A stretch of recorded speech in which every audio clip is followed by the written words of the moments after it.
سڵاو بینەرانی بەڕێز و خۆشەویست خۆشحاڵم جارێکی دیکە لە بەرنامەی ڕووماڵی هەفتە دێمە وەلاتان بۆ تاوتوێکردنی بابەتە گەرم و گرنگەکان. ئەو ڕوودا و پێشاد و تەحەدیانە چین کە لە ساڵی 2019 ڕوبەڕووی هەرێمی کوردستان دەبێتەوە. بەپێی ئەو ئاماژە و پێدراوانی کە هەیە دۆخی سیاسی و ئابووری و کۆمەڵایەتی لە هەرێمی کوردستاندا بەڕووکوێ هەنگاو دەنێت. لە کاتێکدا بەشێکی زۆری شارەزایانی ئابووری و ئەوانەی کە شارەزان لە دۆخی سیاسی باز لەوە دەکەن کە ساڵی 2019 ساڵی تێپەڕاندنی قەیرانەکان دەبێت لە هەرێمی کوردستاندا و خودی بەڕێز نێچیروان بەرزانی ئەمەی ڕاگەیاند، ئەمەی کە دەوترێت تێگەیشتنە یاخود بەرمەبنای زانیاری. من ئەمەمانە دەکەمە تەورێک بۆ گفتوگۆکردن لەگەڵ میوانەکەم بەڕێز کوێستان لەتیف مامۆستای زانکۆ. خات کوێستان بەخێر بێت. ئەگەر گوزەرێکی خێرا بە ڕووداوەکانی 2010 بکەین بیریمان کۆمەڵێک گۆڕانکاری گەورە ڕوویدا لە هەرێمی کوردستان بە تایبەتی مەسەلەی بەڕێوەچوونی هەڵبژاردنەکان و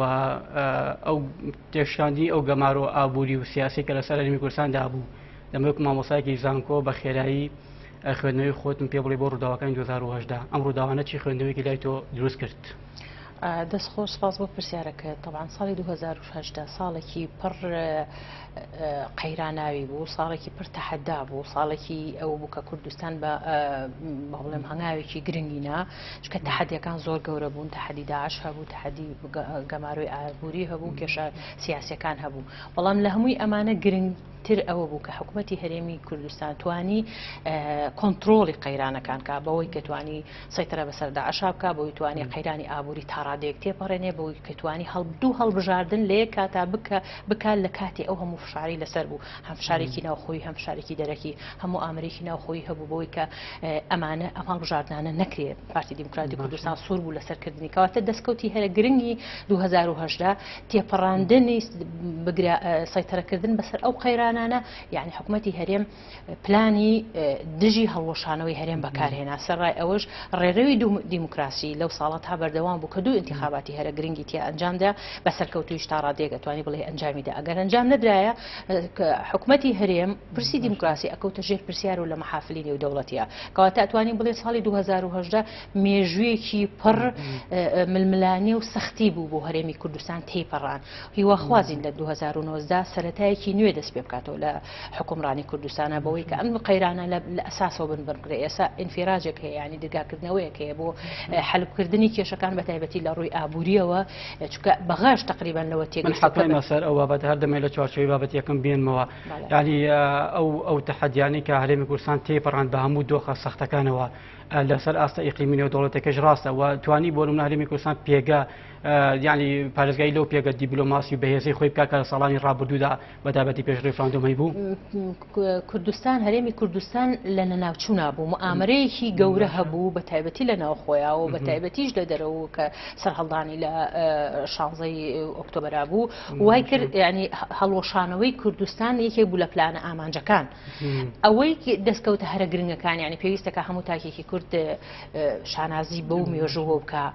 چەند ڕخنت هەبێت لە ئادای حکوومەتی هەرێمی کوردستان پێویستە باسی هەندێک دەستکەوت بکەیت کە توانرا هەرێمێک دەوڵەت نەبێ پارێزگاری لە مانەوەی پێگەی خۆی بکە لە نێوانە لە ماوەیەکی کەمە بە هەڵمەتی دیبلۆماسی سەرۆکی حکوومەت، بە هەڵمەتی دیبلۆماسی کاریگەری سەرۆکی هەرێم توانرا احتیوای مۆزوعەکە بکرێت هەڵوەشانەوەی ئەو پلانانە تا ڕادەیەک بکرێت و بگاتەوە ئەو پێگەیە دیبلۆماسی کە پێش ڕەفراندۆم هەیبوو. حتمما ئەیانویست ڕەفراندۆم بکەن بە حجەیەک و بەوەی هەموو دەستکەوتەکان کوردستان ڕاماڵن لە هەموو دەستکەوتەکان، بەڵام توانرا بە هەڵمەتی دیبلۆماسیانە کە ئەمە کاریگەری بۆیە حتمما ئەمەش بوو بە هۆکاری ئەوەی کە پارتی دیموکراتی کوردستان ڕێژی زیاتر لە حیزبەکانی تر کورسی بێنێ یان دەسەڵاتی زیاتر بێ، ئەوەی کە توانی یەکێک بوو لەو حیزبە سیاسیانەی کە بە استراتێژیانە احتیوای هەرێمی کوردستانی کرد لە ناوخۆ و لە ئەقلیمیاتوانی هەیبەتی کوردستان بپارێزێت. باشە ئەگەر بۆ نمونە لە ڕووی بەرپرسیارەتی مێژوویەوە ینی جۆرێک لە بەرپرسیارەتی بدەین بە هێزە سیاسیەکان، بۆچی پارتی دیموکراتی کوردستان لە ڕیزبەندی یەکەمدا دێت لە پاراستنی دەستکەوت و ئەزمموی هەرێمی کوردستاندا و بۆچی بەردەوام پارتی بەرپرس کراوە لە پاراستنی کیانی سیاسی هەرێمی کوردستاندا و ئەوەی کە لە 2010 ڕوویدا دەمەوێت بەڕوونی پێم بڵێیت پارتی لەکوێی ئەو گۆڕانکاریانە نەبوو، ینی بەبێ پارتی دەکرای ئەمە بەم شێوەیە پێشوازی ساڵی 2019 بکەین؟ طبعا یەکێ لە پلانەکان پەراوێزخردنی پارتی بوو، ڕوخاندن و شکستی پارتی بوو، بەڵام یەکێ لە ئیشەکانی پارتی استراتیجی گرنگی پارتی لە کار و کارنامەکەیە مۆزوعی نەتەوایەتی بوون و کوردستانی بوونە. ئەوە یەکێکە لە استراتیژی هەرە گرنگەکانی پارتی. هەندێک جار باجی ئەوەی یاوە چکە لەسەر مۆزوعی کوردستانی بوون نەتەوەیی بوون توانیوێتی لەگەڵ هەندێک حیزبە تەحالف بکە. دەتوانێت هەر ئەمە ژوای کردووە کە زۆرترین تیرەکان بەرامبەر بە پارتی بهێنرێن؟ حتمەن وابێ زۆربەی حیزبەکان ئەو حیزبانەی کە لە ساحەی سیاسیەکان ئەوەنە کێشەی ناوخۆیان هەیە، ئەمنە ململانەی سیاسی ناوخۆیان هەیە ناپەرژێن ئەوەی یان ئەسڵەن مەسەلەی نەتەوابوون لە ئەولوێتی کارکردنەکەیانە نییە، سڕاعات و کوتلەبازی ناوخۆیان وای لێ کردووە کە بە مەودایەکی کورد ئیش بکەن کار بکەن لەسەر مۆزوعی سیاسی، کەواتەوەی کە لە ساحەکایە بۆ مۆزوعی نەتەوایەتی بە سەختی تەنها پارتی هاوڵاتیان ئەم شایدیە دەدەن بۆ مێژوی پارتی؟ ئەگەر شایدی نەبووە پارتی یەکەم حیزبی براوە نەبوو لەسەر تاسەری کوردستان و لەسەر تاسەری عێراق. ئەمە دەنگی خەڵکە کەوای کردووە کە ئەو شانازیە بە باڵای پارتی ببەخشێت کە حزبێکی نەتەوە پەرستە و نەتەوایەتی بوونە. ئەسڵەن یەکێ لە پلانەکان ئەوەیە کە ئەم مۆزوعانە سلێمانی داببڕێ لە هەولێر بووی زیاتر کوردستان پارتی بچوک بێتەوە، کوردستان پارچە پارچە بێت، یعنی پارتی دەردی ئەو ژاری خواردەوە لە پێناوی ئەوەی کە ئەم کوردستانە یەکگرتوو بێ. بۆیە هەندێک جار پارتی مەسەلەی نەتەوایەتی بوون هەموو دەستکەوت استراتیژی کاری لەسەرەکە، لە هەمان کاتیشە باجی ئەوەی یاوە کە بەردەوام ئەبێ لەگەڵ حیزبەکانی تر کە مۆزوعی نەتەوایەتی بەلایەنەوە گرنگ نییە کار بکە. ئەمەش کەواتە ئەو چاوەڕوانەی کە وڵاتیانی هەرێمی کوردستان بە دیاریکراوی لە پارتیانە ئەمە ینی بێبنەمانیە؟ حتمما بێبنەمانیە، بەڵام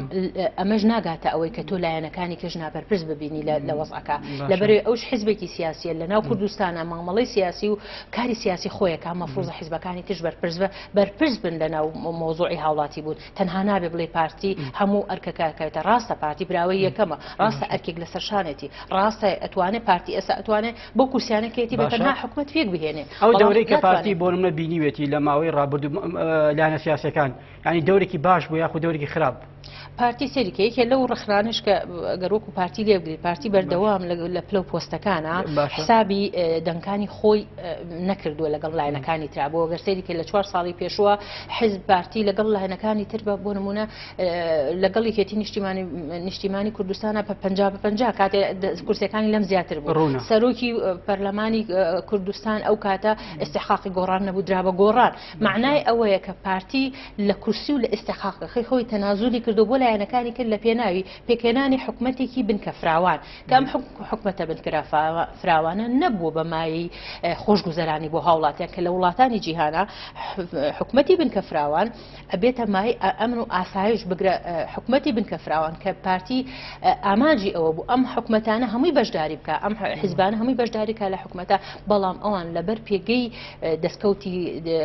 پلەی حیزبی ویان دەسەڵاتی حیزبی ویان پلە و پۆستی خۆیان نەیانتوانی ئەم استراتیژی مەسلەی حکومەتداری دەوڵەداری لەسادا لای پارتی بوونی ماوە، یعنی وەکو پێشووتر جۆرێک لە جۆرەکان باسی ئەوە دەکرێت بۆ نمونە ڕوئیا و سەرنجەکانی پارتی لە مەسلەی پێکێنانی حکومەت و بەشداریکردنی لایەنەکان جۆرێک لە گۆڕانی بەسەر داهاتووە. ئەمە دقیق وایە؟ ئێستا حتمەن وایە. ئێستا پارتی ڕئی لەسەر ئەوە سەری خیتابەکانی پارتی دیموکراتی کوردستان کە ئەڵێ ئێمە ئەو حیزبانەی براون با ئەوەی کە ئەوێ بێتە حکومەتەوە بێتە حکومەتە. ئەو سەردەمە بەسەر چوو کە حیزبێک لە حکومەتی شابێ لە هەمان کاتیشا بە زمانی معارەزە حکومەت ئێستا پارتی بە حیزبەکان لێ یەکلای کەرەوە، یانەوە لە حکومەتە لەگەڵ مابی یانەوە تا ئۆپۆزیسیۆن نەبی ئەبێ دەوری ئۆپۆزیسیۆن ببینی، نەک ئێمە بینیمان حکومەتی بنکرە فراوان تانی وەڕۆ لە حکومەتە بوو لە دوای وەڕۆ بوو بە ئۆپۆزیسیۆن، لەملا لە حکومەتە بەرپرس بوو لە خۆشگوزەرانی بۆ هاوڵاتیان، لەم لاوهانی هاوڵاتیانی ئەبڕۆ حکومەتەکە بڕخێنە. ئەمە ئزدیواجێک بۆ یەکێک بوو لە خەلەلەکان، ئەمە یەکێک بوو لە شتەهاڵەکانی بەشێکی ئەم زەوجەیە کە لە کاری سیاسی دەگوزارێت لە نێو کوردستاندا ناگەڕێتەوە بۆ نمونە بۆ نەبوونی یاسایەکە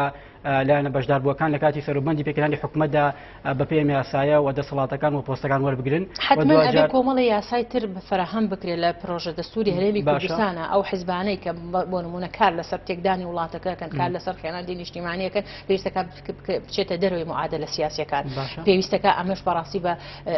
دەستورێکی هەمیشەی بۆ هەموو هەندێک شت دەبێ گۆڕانکاری بەسەرا بکرێت و هەندێک ڕوئیای سیاسیش ئەبێ بگۆڕێت گۆڕ و حتمما گۆڕاویشە بۆیە پارتیاڵێ ئەو حیزبانەی کە ئەوێت معارەزە بێ با معارەزە بێت نابێ بێتە حکومەت و ئەوەی کە حکومەت داریەکە ئەبێ بە مطلقی لەگەڵ حکومەت هەیەسە کێشەی بۆچی پرسیارەکە ئەوەیە بۆچی تا ئێستا حکومەت پێکێنراوە لەبەرەوەی ئەو حیزبانەی کە ئەیانەوێ لەگەڵ پارتیە بێنە حکومەتەوە تا ئێستا لەوە دەرنەچون کە لە نبرەی معارەزە بوونی خۆی کۆتایی بێت تا ئێستا لەوە دەرنەر ناتوانێت لەو بەرگێتێ ئەسڵەن هەست بە ئەحراجبوونێکی خۆیە کا بەرامبەر دەنگدەری خۆی بەرامبەر تەنظیمی خۆی چونکە چەند ساڵە یا بەگوێی دەنگدەر و تەنظیمی خۆیان ئەمە حزبێکی معارەزە حکومەت خراپە ئێستا تا مەزروی ئەوێ بچێتە ناو حکومەتەکەەوە ئەمە ئەحراجبوونی بۆ ئەوان و بۆ دەنگدەرەکانی دروست کردووە هەر بۆ یەکێکە لە کێشە و گرفتەکانی دواکردنی حکومەت بەڵام پارتی ئێستا گەشتەوە قەناعەتی پارتی چۆن مامەڵە لەگەڵ ئیحراجیانە دەکات یان دەچێتە ژێرباری ئیحراجی هێزێکی سیاسی ئێستا یاریەکی سیاسی لە ئارایە بەڕاستی حکومەتەکە بە ڕوئیای من لە بینی پارتی و یەکێتی و گۆڕانا پێگێت حیزبەکانی تر ئەچنە ئەبن بە معارەزە بەڵام بۆ نمونەیەکێتی نیشتیمانی کوردستان یاریەک لەسەر پەرتەکە کە ئەوێ پارتی ڕاکێشێ بەس بە تەنها ئەوەی کە خۆی حکومەت لەگەڵ پارتیا پێک بێنێ چونکە ئەو نەبرەی معارەزەبوونی پێ قبوڵ نییە و ئەیشەوەی پۆستەکان بە 50-50 دابەش بێ لەسەر ئیستیحقاقی انتخابی خۆی نەبێت کە کەمتری لەو ڕێژەیە هێناوە گۆڕان تامەزڕۆیە ئەوێ بێتە حکومەت و هەریەتە حکومەت و بەشداریشە بێت چونکە لە ئیحراجبوونێکی زۆری گەورەیە ناتوانێت لە تەنظیمی خۆی ئاشکات و یان تەنظیمی خۆی بێنتە ساحەکەەوە ئەوێ لە دەستکەوتی کە بچێتە ناو حکومەتەوە ببوونەی لەگەڵ حکومەتا تۆزێک کێروی دەنگدەرانی خۆی بەرزکاتەوە بۆیە حتمما حکومەتەکە لە بینی بەتەوقعی من لە بینی پارتی و یەکێتی و گۆڕانە بەڵام یەکێتی ئیکار لەوە سەرەوەکە پارتی ڕاکێشێ بۆی کە حکومەتەکە بەستەنها لە بینی یەکێتی و پارتیا بێ گۆڕانیش ئەبێ بێتە ساحەکە و پارتیش ئەوێ بەڕاستی لایەنەکانی ترەوەی کە استحقاقی انتخاباتی هەیە گۆڕانێکێکە لەوەی استحقاقی انتخاباتی هەیە وەزیاتیش لە یەکێتی نیشتیمان بۆ دانووسانەکە هاتوۆتە پێشەوە ئەمە پێویستەکە بەشداری پێ بکرێت و بەپێی استحقاقی انتخابی و خاڵبەندی انتخابی پۆستەکانیان بدرێت تازەترین زانیاری چیە لە سەروبەندی پێکردنی حکومەت یعنی تاکو ئێستا ئەوەی وەکو مامۆستای گیزانکۆ خوێندنەوە بۆ ڕووداوە سیاسەکان هەیە حتمما ڕۆژانە ینی چاوەڕوانی ئەوە دەکرێت حکومەت لە چەند هەفتەی مانگیەکی ساڵی 2009 پێک بێنرێت ئەو حیزبانەی کە کێشەی ناو خۆیان هەیە ئەو حیزبانەی کە معارەزە بوونی خۆیان ڕاگەیان بۆ پێشتر یان کاریان لەسەر نەبرەی معارەزەکردن کردووە ئەیانەوێت زیاتر پارتی وا لێ بکەن پێکێنانی حکومەت تەخیرکە هەم بۆ لە کەدارکردنی و دەستکەوتانی کە پارتی بەدەستی هێناوە هەم بۆ لە کەمکردنەوەی ئەو هەڵمەتانی کە پارتی ئەوێت دەوتری ینی چاودێرێکی سیاسی ینی ئەمڕۆ لە نووسینەکدا دەڵێت جۆرێک لە یاریکردن بەکاتەیە بۆ ئەوەی کە حکومەتی یاریەکانی تا ماوەیەکی زیاتر دوا بخێ وڵوانەیە کە ئەو ئەمانجانیانە لە حکومەتی داوەتی بیسەپێن حتمما ناڵم بۆ تاان لەبەرەی پارتی براوی یەکەمە لە انتخاباتەکە دەستکەوتی زۆریشی هێناوە بەر ئەوان ئەیانێ زیاتر وا لە پارتی بکەن بۆیە سیرەکەی وەفدی دانووسان نەڕۆ ئەوان کاندیدەکانی خوان یەکلا نەکردوێتەوە یعنی وەفدەکان وا لەکەن بەردەوام درێژە بکێشێم گفتوگوانە کاتە یاریکی باشە بە نەتیجە ئەمە چی کارێکی لەسەر ژیانی هاوڵاتی دەبێت ئێستا هاوڵاتی گەشتەوەی کە ئەم وەزعی پێ قبوڵ ناکەوە پێویستەکە پارتیش بەڕاستی سنوودێکی دیاریکراوی هەبێ خۆشبەختانە وتەبێژی پارتی وەزام لەم ڕۆژانەوتی ئێمە لە دوای سەری ساڵی تازەوە دەستەکەینەوە بە گفتوگۆ بەڵام گرنگە لایەنەکانی نە پێشەوەیان حتمما ئەبێ بێنە پێشەوە حتمما یەکی لایەنێکی کۆکیەکێتی کە خۆی قبوڵ ناکات لە معارەزە بە هەرەوێ لە دەسەڵاتا بێ ئەبێ لەگەڵ پارتیا بێنێ و پارتیش هەر قبوڵی نییە لایەنەکانی تر براوی انتخابات بێ بەشداریان پێ نەکات لەبەروی سەردەمی مجاملەی سیاسی یان مزایدەی سیاسی بەسەر چووە نە خەڵکەکە ئەوەی پێ قبوڵە نە کوردستان باشە کەسەخانیانی پرسیارێکی منطقی ینی بەم حاڵەوە کە ئەم فەوزا سیاسی لە سەروبەندی پێکەنانی حکومەتێک لە نێوان چوار پارێزگادا دەگوزرێ ینی هاوڵاتی دنیا چاوەڕوانی هەیە بۆی کە موچەکە لە کاتی خۆیان وەربرێ و بارودۆخی ئابووری دارایی باشتر بێت ئەم حاڵەوە دەتوانرێت ئێمە لە ساڵی نوێدا ساڵێک بێ وا پێناسێ بکەین کە ساڵی بەدیێنانی خۆزگەکانی هاوڵاتیان هێنی کوردستان بێت ئەگەر حیزبەکان یەکگرتوو بوون لەسەر مەوزۆی هاوڵاتی بوون و لەسەر پرسەنە تاوێدەکان حتمما ئەوانە چارەسەرە بێت بەڵام ئەوان کێشە ئەوەی حیزبەکانی تر کۆمەڵی کێشەی ناوخۆییان هەیە کۆمەڵی کێشەی تەنظیمی کۆمەڵی کێشەی خۆیان هەیە ئەیانێ ئەم کێشەیە وا لێ بکەن ڕنگانەوەی هەبێ سەر لە شێوانی بەڵام گشتی بەڵام خەڵکەکە ئافو بوو لە ڕاتەکەمانی ئەزمموی ڕابردوو بای ئەوە نەبوو ینی ئەم تێگەیشتنەی کە لای بەڕێز مامۆستای زانکۆ هەیە لەلایەنە سیاسەکانیش دروست بووایە سەبارەت بە مافیا وڵاتی حیزبەکان زۆر باشە زان هاوڵاتی چێوێ بەڵام یاری بە وەرەقە ئاگرەکانەکەن لە پێناوی کۆمەڵی بەرژەوەندی بەرتەسکی خۆیان وەکو پێم وتی هەموو حیزبە کوردستانەکان جگە لە پارتی دیموکراتی کوردستان کە بە شێوەیەکی جێگیرانە مامەڵەی لەگەڵ تەنظیم و دەنگدەری خۆی کردو حیزبەکانی تر هەموو هەمووی لە قەیران ئاژین تۆ سەیریکە بۆ نمونە ئەو حیزبانەی کە پێشتر دەسەڵات بوون لەگەڵ پارتیا هەموو نیوەی دەنگەکەیان هێناوە کەواتە ئەوان لە ئەزمەیەکی قەیرانی ناوخۆییان ئەم قەیرانانە لێ خۆیان ئەو قەیرانە ناوخۆیانەوە هاوڵاتی و حکومەتی هەرێم ڕاکێشن بەوەی کە ڕای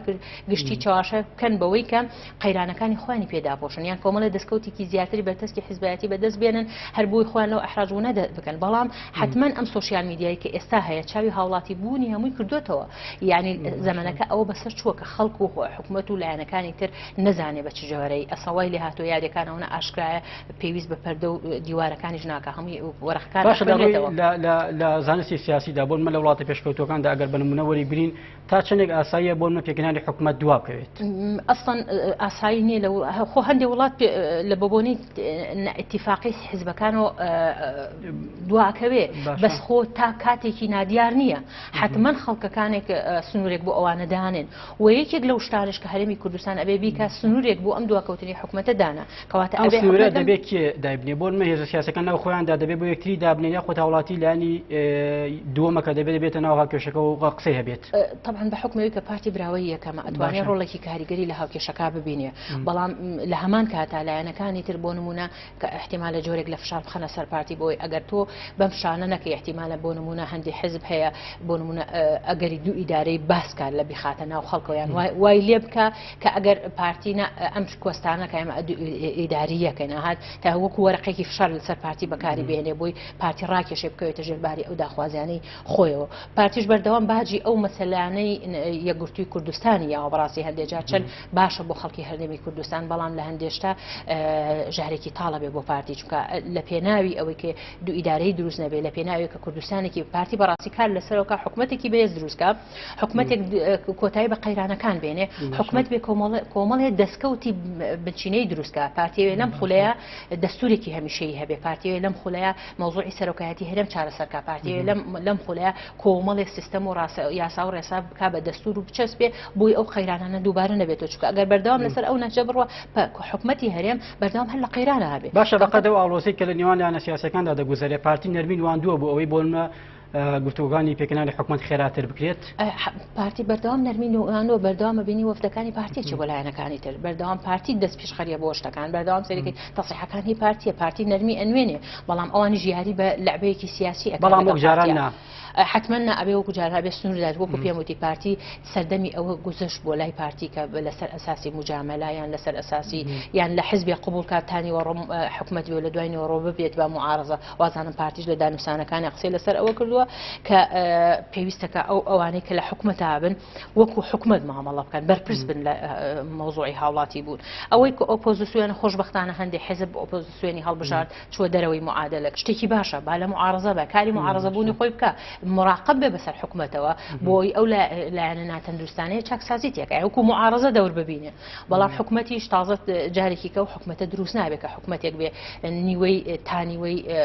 حکومەت بێ لە دوای نیوەکەی بڵێ بەبێ بە معارەزە و یان هەموو پێوەرەکان تێگەڵ بێ نەخەڵکەکە ئەوە قبوڵەکە نەبوو بارودۆخەکە ئەوە ڕەخسێنێک کە شتێکی ئاوا بێ چونکە ناوچەکە و ناوخۆ و اقلیمیەن لە گۆڕانکاری بەردەوامە یعنی ئەگەر هەرێمی کوردستان تۆکمە نەبێ و پرەنسیبی دەوڵەتدارەی نەچەسبێنێ حتمما لە قەیرانێکی گەورە بێت مەسەلەی پێکەنانی حکومەتی عێراق یەکێکە لە بابەتە گەرمەکانی ڕۆژ لە پاڵ پێکەنانی حکومەتی هەرێمی کوردستاندا دەگوزارێ یعنی دەتوانین درو نزیک بڵین ئەم بابەتە پەیوەندی بە پێکەنانی حکومەتی هەرێمی کوردستان شۆ هەیە لەو ڕۆکی کاریگەریکی هەیە حکومەتی بەغا حکومەتێکیشە دەوڵەتیشە ئەو هەموو داعمەیشی هەیە تا هێستا بە تەواوەتی تشکیلکردنی وەزارەتەکانی پێک نهێنا کاتە لە قەیرانێکی بەردەوام ڕخنەیشی لە ڕووی ئەعلام و لێگری ئەمە دەلالت لە زەعیفی ئەو حکومەتەیەکە حکومەتی هەرێم حکومەتی کوردستان ڕەبتی نییە بە حکومەتی هەرێمەوە بەڵام کێشەکانی ئێرە جیاوازترە بەڵام وەکو پێم وتی هەندێ حزبی سیاسی یاری لەسەر ئەوەکەن بۆ ئەوی ڕای گشتی بە هەڵدێرابن بەڵام بۆ چورێک پێچوانەیە بۆچنە پێی وایە پێکەنانی حکومەتی عێراق دوور و نزیک پەیوەندی بە پێکەنانی حکومەتی هەرێمی کوردستان شۆ هەیە یعنی تۆ پەیوەندیەکە چۆن دەبینیت پەیوەندێکی وا نابینم کە استراتیژیانە ئەوەی کە استراتیژی بوو بەڕاستی ئەو سەردانەی کە سەرۆکی جەنابی کاک مەسعود بوو بۆ بەغا کەمەوای کرد ئاسۆیەکی ڕوونتر و فراوانتر بۆ هەرێمی کوردستان نام چەسبێت بەوەی هەم تەفاهمێک لای بەغا دروست بووە کە بەبێ هەرێمی کوردستان محاڵە بتوانێت حکومت لە بەغا پێک بێنێ هەم حکومەتی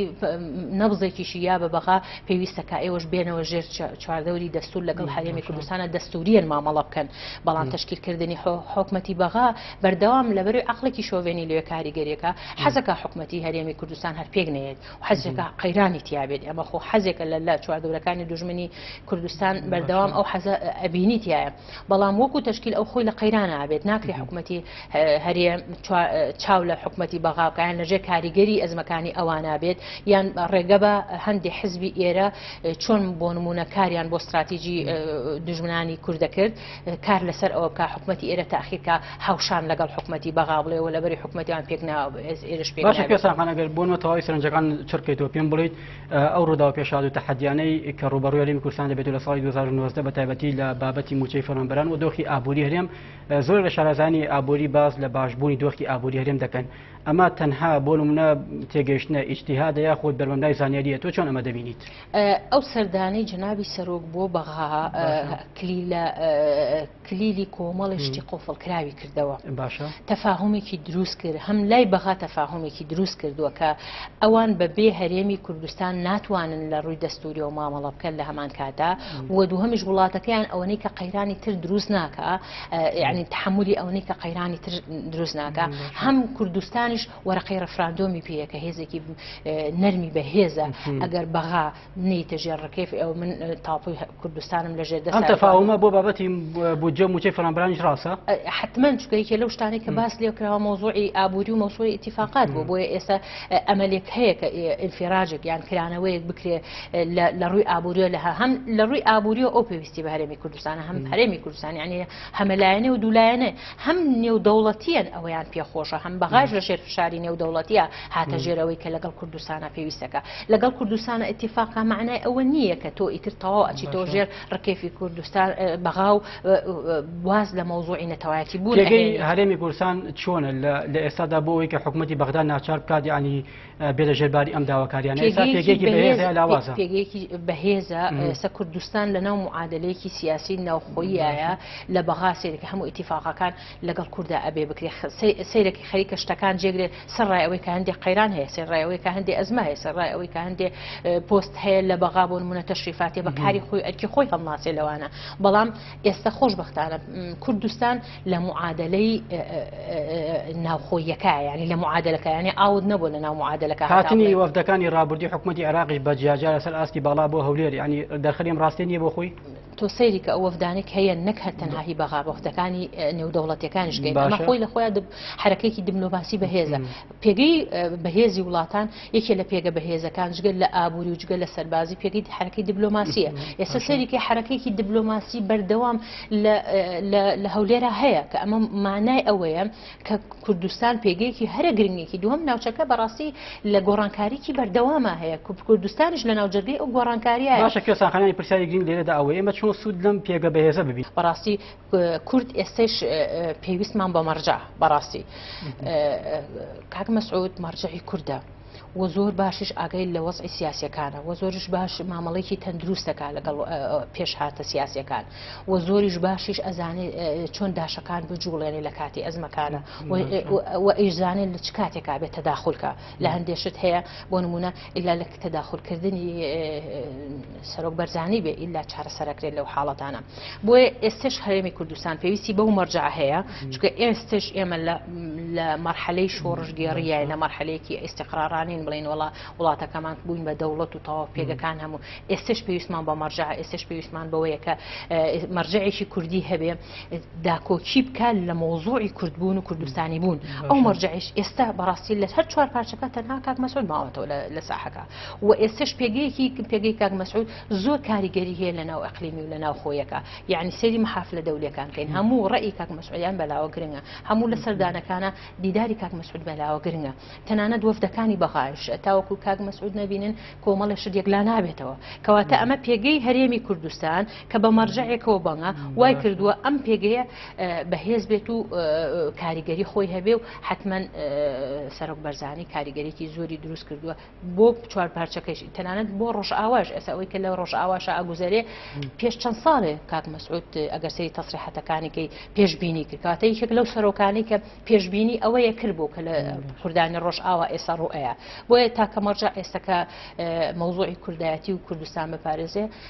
کاک مەسعود بەرزانی هیوادارم سەرکەوت من لە سەرپای قسەکان ینی ئەوە تێگەشتم کە گەشتبینێکی تەواوی بەڕێزت بوونی هەیە بۆ ساڵی 2019 و تێپەڕاندنی کێشەکان و بنیادانی حکوومەتێکی بەهێز لە هەرێمی کوردستاندا ینی هاوڵاتی کەی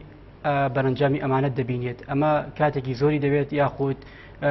ئەگەر ئێرادێکی بەهێزە بێنیان لە سیاسەکاندا دەتوانرێت لە ماوەیەکی کەمدا ئەم پێشاتانە ڕووبات خۆی وەزعی کوردستان ئێستا گەشتۆتە حاڵەتێک ئیتر ئەو مجاملات و مزایدانێک کە پێشترکە ئێستا نابێ قوبول بکرێت نە پارتی ئەتوانێت جارێکی تر مجاملە و مزایدەی حیزبەکانی تر قوبولکە لەسەر ئەساسی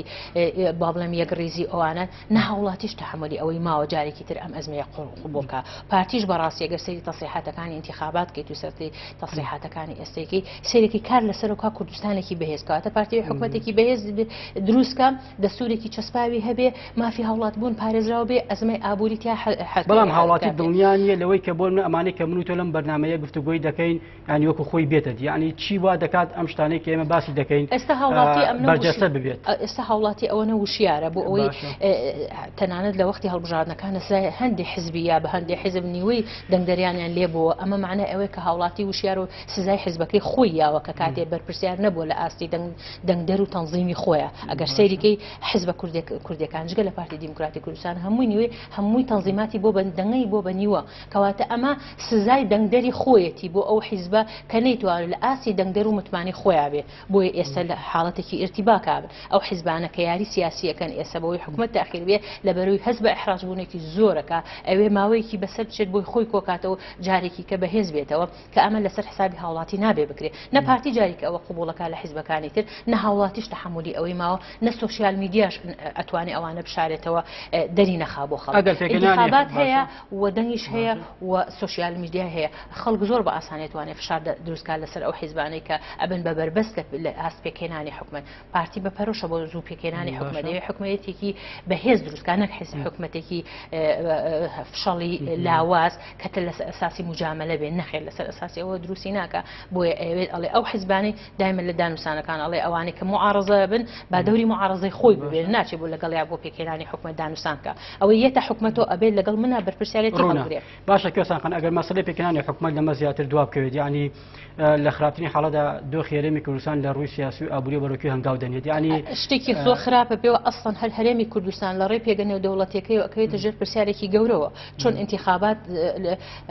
حیزبە ناوخۆیەکان زۆر ئەیانویست انتخابات نەکرێت لە کاتی خۆیە و کاتێک ئەزمەیەکی زۆر بوو فشارێکی زۆریان لە پارتی کرد بەڵام پارتی هەرسوور بوو لەسەرکردنی بەرپرسیارەتی یەکەم بەرکێ دەکەوێت لەم بابەتەدا حتمەن پارتیەکە لە بەربراوی یەکەمە لە انتخاباتە بەڵام پارتی ڕێگە بەمە دەدات